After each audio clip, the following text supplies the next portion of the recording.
Last వీడియోలో చెప్పాను కదా ఏమేమి తీసుకున్నానో చెప్తానని. ఫస్ట్ కరెంట్ కుక్కర్ ఒకటి తీసుకున్నాను. అంటే అనుకోవచ్చు కరెంట్ కుక్కర్ హెల్త్కి మంచిది కాదు కదక్క అని. కాకపోతే ఎమర్జెన్సీలో కొంచెం ఉపయోగపడుతుంది ఇది. మా పెళ్ళైన కొత్తలో ఒకటి ఉండేది, అది మామూలుగా సిల్వర్ గిన్నె. కానీ ఇప్పుడు నేను తీసుకున్నది అయితే స్టీల్ గిన్నెలు వచ్చాయండి. అసలు ఎంత బాగున్నాయి అంటే గిన్నెలు అయితే నిజంగా మంచి బరువు అయితే ఉన్నాయి.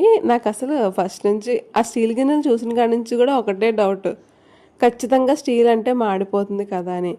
అసలు నిజంగా ఎంత వెయిట్ ఉన్నాయంటే అసలు అన్నం అస్సలు మాడలేదు. నేను ఆల్రెడీ వండేసాను దీనిలోని. చాలా బాగుంది. గిన్నెలు మాత్రం మంచి ఫినిషింగ్తో చాలా బాగున్నాయి. ప్రెస్టేజ్లో తీసుకున్నా. ఇది 3000 పడింది.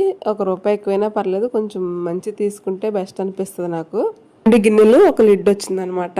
ఇంకొకటి వచ్చేసి ఒక స్టీల్దే, ఇది కూడా ఒకటి ఒక పెనం లాంటిది తీసుకున్నాను. అంటే కర్రీ చేసుకోవడానికి అంట బాగుంటుంది అన్నట్టుగాని. ఇది కూడా స్టీల్దే, దీని కూడా లిడ్ వచ్చింది. చాలా బాగుంది అసలు. ఈ పెనం అయితే డేస్ కంపెనీ అంటే మంచిదేనండి. ఇది బటర్ఫ్లై కంపెనీకి సంబంధించింది అనమాట. చాలా మంచిది. ఒకసారి గూగుల్లో కూడా సెర్చ్ చేయండి అని అన్నారు. చాలా బరువు ఉంది, అలాగే కర్రీ కూడా ఎక్కడ మాడలేదు.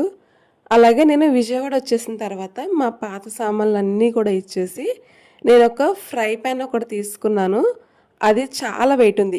దీనికన్నా అది ఇంకా వెయిట్ ఉంది. అందులో ఇంకా నేను మనీ వేసుకొని ఒక ఫ్రై ప్యాన్ ఒకటి తీసుకున్నాను. అయితే నేను మీకు నెక్స్ట్ వీడియోలో ఆ ఫ్రై ప్యాన్ చూపిస్తానండి. అలాగే మన ఛానల్కి 100 సబ్స్క్రైబర్స్ ప్లస్ ఉన్నారండి. అంటే మీరు అనుకోవచ్చు 100 సబ్స్క్రైబర్సే కదని. అది నాకు 1 lakతో సమానం. నన్ను సపోర్ట్ చేసిన మీ అందరికీ పేరు పేరున చాలా థ్యాంక్స్ అండి. మీ లవ్ అండ్ సపోర్ట్ ఇప్పుడే కాదు ఎప్పుడు ఇలాగే ఉంటుందని కోరుకుంటున్నాను. వెళ్తా వీడియోకి ఒక చిన్న లైక్ చేయండి. Thanks for watching this video. Next వీడియోలో కలుద్దాం. బాయ్.